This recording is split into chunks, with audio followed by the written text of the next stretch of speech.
It began in the hush of sleep, a whisper against the back of my eyelids. Stillwater, nestled deep in the suffocating green of the backwoods, was hardly a place where magic thrived. It was a town steeped in the mundane, in the slow churn of days that bled into one another, indistinguishable and forgettable. I was as much a part of that monotony as the peeling paint on the porch of our dilapidated house, a lonely kid lost in a world that offered little wonder. Certo. That's why the dream was so vibrant. A tiny figure, no bigger than my thumb, flitted at the edge of my vision. It was wreathed in shadows, a miniature silhouette against the inky blackness of my closed eyes. Its voice, when it came, was like the chime of distant bells, laced with a promise that tasted both sweet and dangerous. "I can grant you wishes," it whispered, the words echoing in the cavern of my mind. "Anything your heart desires." I was 12. Of course, I listened. The first wish was simple: to not be alone, to have a friend. I woke the next morning to find a stray dog shivering on our porch, its ribs showing through its matted fur. I named him Shadow. He was my loyal companion, a warm presence in the cold, echoing halls of our house. But even then, a subtle shift occurred. The air felt heavier. The shadows in the corners of the room seemed to deepen, to writhe with a life of their own. The fairy visited me again that night. It danced in the darkness, its shadowy form more defined now, its voice laced with a growing confidence. "Another wish?" it offered, its tiny hand outstretched. This time, I wished for my mom to be happy. She worked tirelessly, scrubbing floors and cleaning houses, her face etched with a weariness that even a child could recognize. The next day, she came home beaming. She'd won the lottery, a small sum, but enough to pay off some debts and buy us a few luxuries. A new coat for me, a decent meal. For a brief, fleeting moment, the house felt like a home. But the joy was tainted. The trees surrounding our house seemed to grow taller, their branches gnarled and twisted, clawing at the sky. The shadows pulsed, growing bolder, stretching further into the light, nay. With each wish, the darkness grew. It was a subtle corruption at first, a creeping unease that I tried to ignore. But it was undeniable. The fairy grew stronger, more substantial. Its promises became more enticing, its demands more veiled. I started to see things, glimpses of a world beyond our own, a world of swirling shadows and grotesque shapes. It was a nightmare bleeding into reality. The other kids in Stillwater started to disappear. Not all at once, but one by one, snatched from their beds in the dead of night. Their parents wailed, the town mourned, but I knew what was taking them. The shadows. They were hungry, and they were growing hungrier. I tried to stop wishing. I tried to ignore the fairy's seductive whispers, but it was no use. It was inside my head, a constant presence, a tempting voice that preyed on my deepest desires. I was trapped in a web of my own making, a prisoner of my own foolishness. One night, the fairy revealed its true nature. It was not a benevolent creature of light, but an entity from a parallel dimension, a parasite feeding on our world's energy. Each wish was a tear in the fabric of reality, a gateway for the shadows to seep through. And I, in my naivety, had opened the door. "You have been instrumental," it purred, its voice now a chilling rasp. "Your desires have become my strength. Your world is weakening." Despair threatened to consume me, but a flicker of defiance ignited within. I had to stop it. I had to reverse the damage I had caused. But how could I fight a creature of shadows, a being of pure darkness that existed both in my dreams and in the world around me? The other kids in Stillwater started to disappear.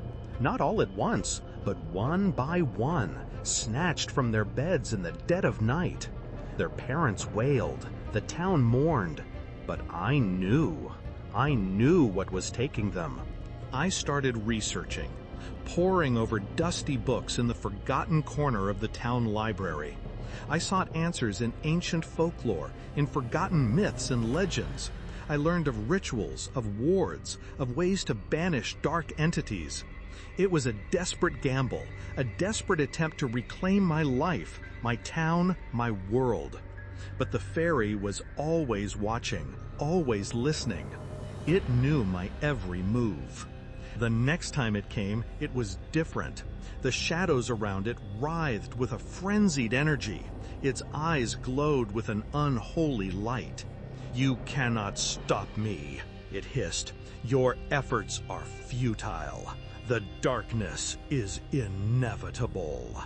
But I had a plan, a desperate, reckless plan. I had learned of a way to sever the connection, to banish the fairy back to its own dimension. It was a dangerous ritual, one that could cost me my life, but I was willing to risk everything. The ritual required a sacrifice, something of great personal value, something pure.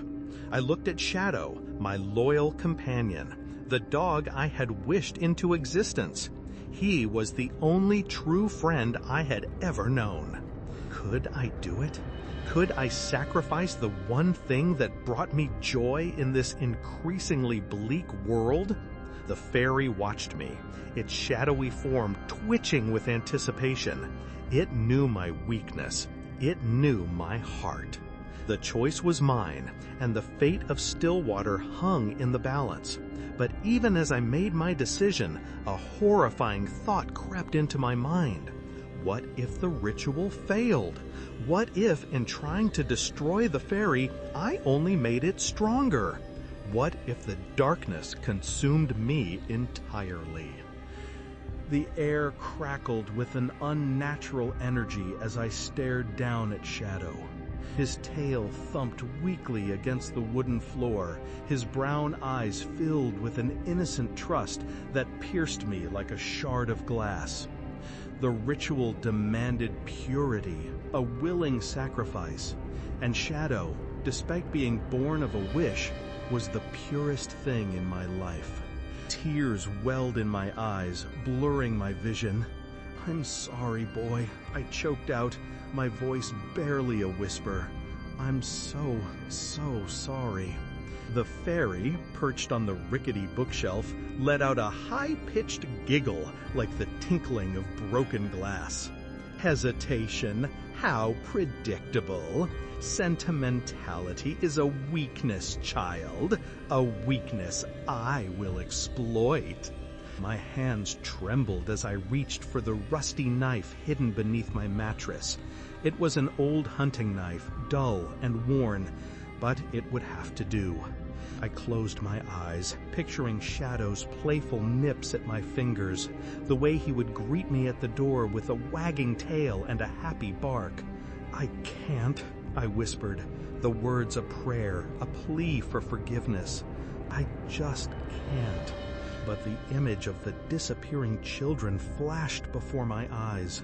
The empty classrooms, the tear-stained faces of their parents, the suffocating darkness that was slowly consuming Stillwater. I had to do something. I opened my eyes, my gaze hardening. "It ends here," I said, my voice trembling but firm. "I won't let you destroy this town." The fairy's laughter intensified, growing louder, more manic. The shadows around it pulsed, swirling like a vortex. "You stop me. You are nothing but a pawn, a tool. You are already mine." Ignoring its taunts, I knelt beside Shadow, stroking his soft fur. "Thank you, boy," I whispered. "Thank you for being my friend." With a final heart-wrenching sob, I raised the knife. But before I could act, Shadow whined, pushing his head against my hand. He licked my fingers, his warm tongue a stark contrast to the cold steel in my grasp. And then he did something unexpected. He stood up, his legs trembling, and walked towards the fairy. Surto! He stopped a few feet away, his eyes fixed on the shadowy creature. He let out a low growl, a guttural sound that vibrated through the room. The fairy recoiled, its laughter ceasing abruptly. What are you doing?" it hissed, its voice laced with a flicker of fear. Shadow continued to growl, his body trembling with a strange energy. The shadows around him seemed to dissipate, replaced by a faint, golden light emanating from within him. He wasn't just a dog. He was something more, something connected. "He is a part of you," a voice echoed in my mind. Not the fairies, but something deeper, something ancient. "He is a reflection of your own light, a manifestation of your hope." The realization hit me like a physical blow. Shadow wasn't just a pet. He was a piece of me, a fragment of my own soul given form. And he was willing to sacrifice himself to protect Stillwater. The fairy, sensing the shift in power, unleashed a torrent of shadows. They surged toward Shadow, engulfing him in a swirling vortex of darkness. He yelped, a sharp, piercing sound that tore at my heart. "No!" I screamed, lunging forward. But it was too late. Shadow was gone, swallowed by the shadows. A wave of grief washed over me, so intense that I almost blacked out. But amidst the despair, a strange thing happened. The shadows that had consumed Shadow began to recede, shrinking back towards the fairy. The golden light that had emanated from him intensified, pushing back the darkness. The fairy shrieked, its shadowy form flickering and unstable. "Impossible!" it cried. This cannot be!" Shadow's sacrifice had weakened it, disrupted its connection to this world. I opened my eyes, my gaze hardening. "It ends here," I said, my voice trembling but firm. "I won't let you The ritual, it seemed, was working, albeit in a way I hadn't anticipated. Fueled by grief and a newfound sense of purpose, I seized the opportunity. I grabbed the dusty book from the library, flipping to the page detailing the banishment ritual. I began to chant the ancient words, my voice trembling but growing stronger with each syllable. The fairy thrashed, its shadows lashing out, trying to silence me. But the golden light, fueled by Shadow's sacrifice, held it at bay. The room filled with a blinding energy, a chaotic mix of light and darkness.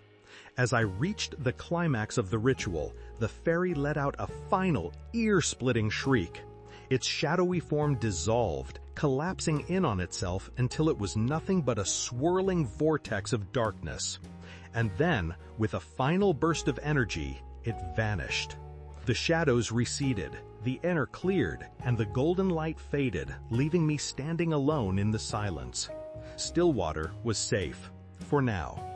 But the victory felt hollow. Shadow was gone, and something had changed within me. The connection to the fairy, however tenuous, had left its mark. I could feel a darkness lurking within me, a shadow that mirrored the one I had banished. I knew this wasn't over. The fairy was gone, but the portal between dimensions remained open, weakened but still accessible. And the darkness, I suspected, was still hungry. I looked down at my hands, seeing the faint shadows clinging to my skin. A chilling realization dawned on me. The ritual hadn't just banished the fairy, it had transferred a part of its essence into me. I was now connected to the darkness, a conduit between worlds, and the only way to close the portal, to truly save Stillwater might be to sacrifice myself, to plunge into the darkness and sever the connection from the other side. But could I do it? Could I embrace the darkness, knowing that it might consume me entirely? And if I did, what would become of Stillwater? Would my sacrifice be enough? Or would it only open the door for something even worse? The answers, I knew, lay beyond the veil. But venturing into the darkness might mean never returning. The darkness pulsed beneath my skin, a subtle tremor that echoed the void left by Shadow's sacrifice. Stillwater, bathed in the pale light of dawn, seemed to breathe a collective sigh of relief. The oppressive weight that had suffocated the town for weeks had lifted. The missing children, they were back. Disoriented, shaken, but alive, certo. They spoke of shadows, of whispers, of a cold hunger that gnawed at their very souls. But I knew the reprieve was temporary. The portal, though weakened, remained a gaping wound in reality, a beacon for things that dwelled in the spaces between worlds. And the darkness within me, it was growing bolder, more insistent. It whispered promises of power, of knowledge, of the ability to control the shadows, to bend them to my will. I tried to ignore it, to bury myself in the mundane tasks of everyday life. I helped my mom clean the house, weeding the overgrown garden, attempting to reclaim some semblance of normalcy. But the shadows clung to me, lengthening and distorting my own reflection, whispering secrets in the rustling leaves. That night I dreamed, nay, not of the fairy, but of a vast, endless expanse of darkness, a swirling vortex of shadows that stretched out to infinity. And in the center of that darkness, I saw a figure. It was me, but not me. A twisted, distorted version of myself, wreathed in shadows, its eyes glowing with an unholy light. It spoke, its voice a chilling echo of my own. "You cannot escape it," it hissed. "Nay, you are a part of us now. Embrace the darkness, and you will become powerful." I woke with a gasp, my body drenched in a cold sweat. The room was shrouded in darkness, the shadows dancing on the walls like malevolent spirits. I could feel the darkness within me stirring, responding to the call of the void. Desperate, I sought guidance from Mrs. Abernathy, the town librarian, a woman rumored to possess a knowledge that extended beyond the Dewey Decimal System. She was a wizened old woman, her face etched with the stories of countless books, her eyes holding a spark of ancient wisdom. I told her everything, from the initial wish to Shadow's sacrifice to the darkness that now resided within me. She listened intently, her expression grave. When I finished, she sighed, a sound like the rustling of ancient parchment. "The fairy, it was a gatekeeper," she said, her voice barely a whisper, "a guardian of the threshold between worlds. You banished it, but in doing so, you opened yourself to something far more dangerous." "What can I do?" I pleaded. "How can I stop it?" Mrs. Abernathy hesitated, her gaze fixed on some unseen point in the distance. "Nay, there is a way," she said finally, "but it is a perilous path, one that demands great sacrifice." She told me of the Shadow Well, a hidden spring deep in the heart of the woods, a place where the veil between worlds was thin. It was said that those who dared to enter the well could sever the connection to the darkness, but at a terrible cost. "The well demands a piece of your soul," she warned, "a fragment of your very being. What you sacrifice, you will never regain." The choice was clear. I could succumb to the darkness, allowing it to consume me and Stillwater, or I could venture into the Shadow Well, risking my very soul to save the town. That night, I prepared for my journey, Certo. I gathered the few remaining artifacts from the banishment ritual, a handful of herbs, a tarnished silver locket that had belonged to my grandmother. I wrote a letter to my mom, explaining everything, telling her how much I loved her. As I stood at the edge of the woods, the darkness within me seemed to surge, urging me to turn back, to embrace the power that awaited me. But I steeled my resolve, reminding myself of Shadow's sacrifice, of the faces of the children I had helped to save. The woods were dark and silent, the trees looming like skeletal figures, their branches clawing at the sky. The air was thick with a sense of unease, a palpable feeling of dread. I followed the faint trail, guided by the ancient map Mrs. Abernathy had given me, my heart pounding in my chest. After what seemed like an eternity, I reached the Shadow Well. It was a small, unassuming spring, hidden in a clearing surrounded by twisted, gnarled trees. The water was black as ink, reflecting the starless sky above. A chilling wind whispered through the trees, carrying with it the faint scent of decay. As I approached the well, the darkness within me intensified, threatening to overwhelm me. I could feel its tendrils reaching out, trying to pull me into the void. I closed my eyes, focusing on the memory of Shadow, on the warmth of his fur, on the unwavering loyalty in his eyes. Taking a deep breath, I stepped into the clearing, ready to face whatever lay ahead. But as I did, a figure emerged from the shadows, blocking my path.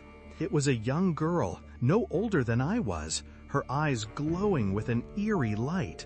She wore a tattered dress, stained with mud and blood, and her face was pale and gaunt. "You cannot pass," she said, her voice a chilling whisper. "This well is not for you." My heart sank. Who was she, and what did she want? "I have to," I said, my voice trembling but firm. "I have to save Stillwater." The girl smiled, a cruel, unsettling smile that sent a shiver down my spine. "Save Stillwater, or embrace the darkness?" she asked. "Which is it, child?" And then I realized she wasn't just a girl. She was a manifestation of the darkness within me, a temptation given form. And she knew my deepest fears, my darkest desires. "The well is not a place of salvation," she hissed. "It is a place of transformation. Enter it, and you will become something else." She extended her hand, her fingers long and skeletal, her nails sharp as claws. "Join me," she whispered, "and together we will rule the shadows." Would I succumb to the darkness, embracing the power it offered, Certo? Or would I find the strength to resist, to sacrifice everything to save Stillwater? The choice was mine, and the fate of the town hung in the balance. But as I looked into the girl's eyes, I saw a glimpse of something else, something unexpected, a flicker of fear. And in that moment, I knew that the darkness, despite its power, was not invincible. It was afraid. And that fear gave me hope. Her words hung in the cold air, a chilling proposition. Rule the shadows? The temptation, a dark tendril, snaked through my mind. Power, the ability to control the very force that had threatened to consume us all. It was a seductive whisper, almost enough to drown out the memory of Shadow's sacrifice, the faces of the rescued children. But the flicker of fear in the girl's eyes, it was a lifeline. Nay, the darkness wasn't omnipotent. It could be hurt. It could be defied. "I choose neither," I said, my voice stronger now, the darkness within me momentarily subdued. "I choose to end this." The girl's smile vanished, replaced by a snarl that contorted her features into a grotesque mask.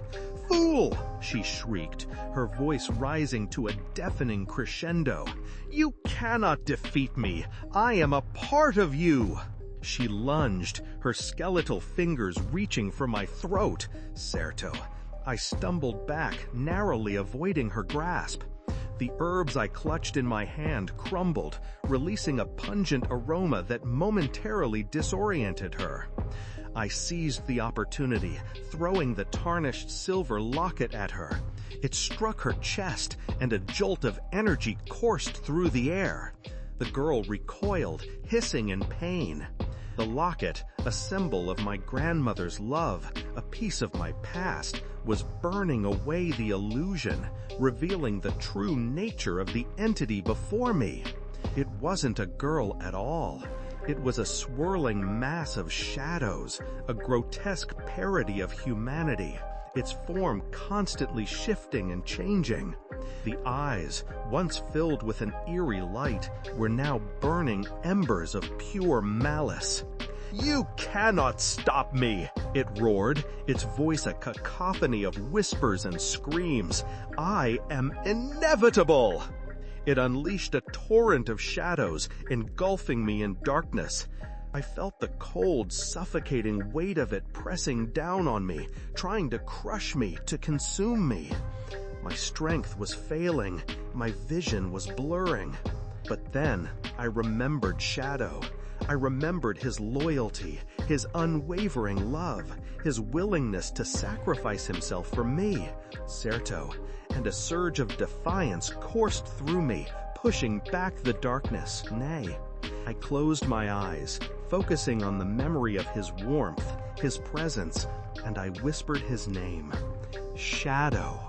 A faint golden light flickered within me, mirroring the light that had emanated from him in his final moments. Nay, it grew stronger, pushing back the shadows, illuminating the darkness around me. The entity shrieked, recoiling from the light. "No, it cannot be! He is gone!" But he wasn't gone. He was a part of me, and his sacrifice had given me the strength to fight.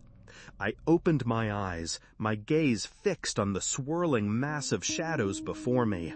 "You're wrong," I said, my voice resonating with a newfound power. "He's still here. He's a part of me, and he's not afraid of you." I reached out, my hand outstretched, and grasped the darkness. A jolt of energy surged through me, a searing pain that threatened to tear me apart. But I held on, refusing to let go. I focused all my will, all my strength on severing the connection, on banishing the darkness back to the void from whence it came. The entity writhed and struggled, its shadows lashing out, trying to break free, Certo. But I held on tighter, fueled by the memory of Shadow, by the hope of saving Stillwater. And then, with a final surge of energy, I severed the connection.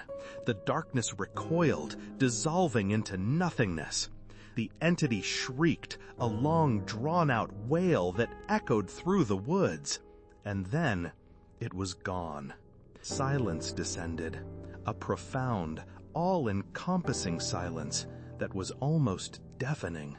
The shadows receded, the air cleared, and the golden light faded, leaving me standing alone in the clearing, bathed in the pale light of the moon. I had done it! I had banished the darkness, nah! I had saved Stillwater! But the victory felt bittersweet.